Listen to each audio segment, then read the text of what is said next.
ជំរាបសួរពុកម៉ែបងប្អូនមកនេះជាប្រភេទខ្សែដៃក្លំវ៉ក្លូតຂະຫນាត12លីຂະຫນាត14លីហើយនិងຂະຫນាត18លី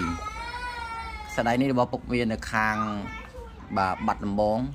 ខាងផ្សារវត្តមឹមគាត់កំងមួយខ្សែ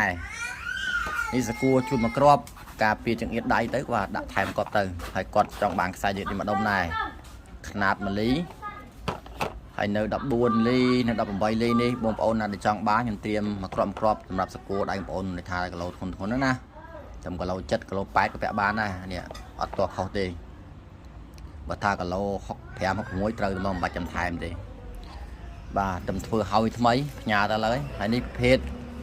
បាទខ្សែកោយើងសាងពីក្លឹម7លេស្រ័យដែលក្លឹម7ដូច snow ឬសផ្ទះមូប៉ុនកផ្លូវហ្នឹងខ្ញុំសាងក្រោយទៀត9លីនិង7លីនេះអាមុនបាន8លីដល់តឡើងទេ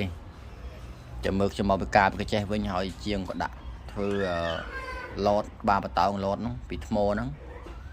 បាទហើយនឹងក៏ចាប់ឆ្លាក់ឡតដាក់ខ្សែដៃឲ្យបងប្រុសអ្នកគាត់កំងមួយខ្សែអូប្រៃបាទចាក់ស្ដែងចាំមើលមកពីកចេះវិញបងប្អូនណាស្អែកហ្នឹងខ្ញុំដេកគុំចាមួយយប់នេះគាត់ថតបង្ហាញជូនបងប្អូនទស្សនាបន្តិចបងប្អូនមានតម្រូវការចង់បានបាទຂະຫນាត14លីຂະຫນាត18លីមានខ្សែសារថាមុនខ្ញុំជីវអស់ហើយដែលខ្ញុំធ្វើថ្មីបងប្អូនគាត់កំងមួយខ្សែធ្វើឲ្យច្រើននេះទៅបាទធ្វើជាមួយនឹងក្លឹម7នេះបាទខ្មៅល្អបងប្អូន